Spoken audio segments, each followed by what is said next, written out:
Prologue. Sandstone Scroll, Number 2, Section 1.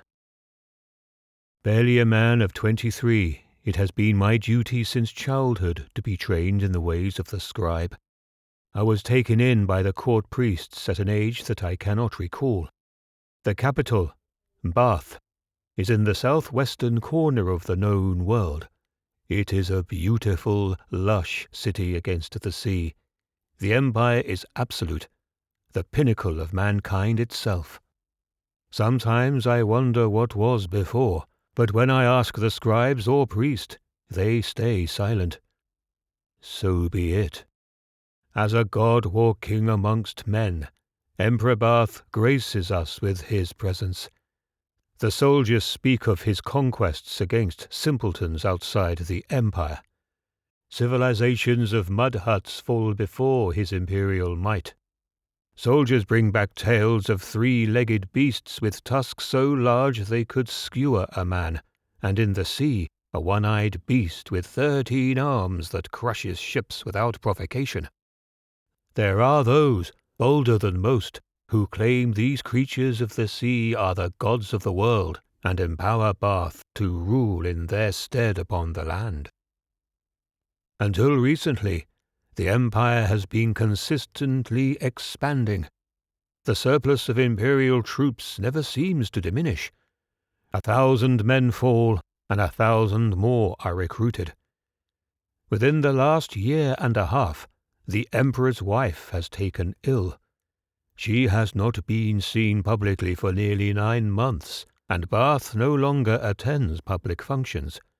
His 3 sons rule in his stead on all matters social. Often now my master is called to the emperor's private residence at odd times of the night. When I ask him what ails the empress, he tells me to be silent on the pain of death. In angst, I acquiesce. Why, I know not, for how am I to properly record the histories kept in such ambiguity?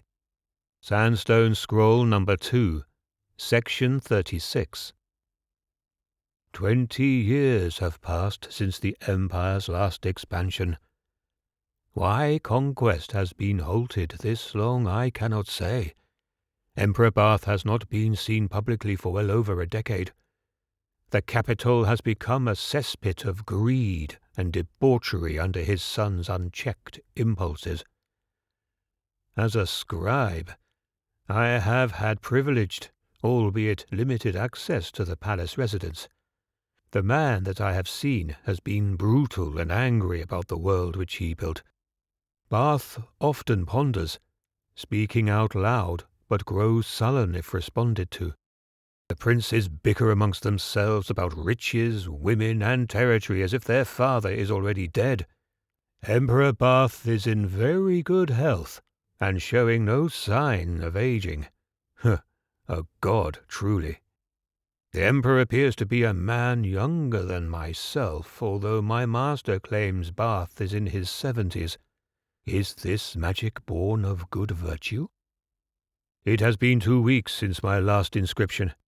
My master has been executed on the orders of the emperor. I have been called to take his place, and in doing so, I have learned everything that I have wondered for the last 20-some years of my life. The emperor is not sane. His wife having been dead these 20-some years, he has called upon the priests and physicians to bring back the soul of his departed. I have gathered with 2 other master scribes to record these next events, as we have been chosen to accompany the emperor. Barth is not a god, not in the sense that men worship him. He pays no attention to the empire. On the eve of the morrow, the master scribes and I will travel to the Sandstone Temple.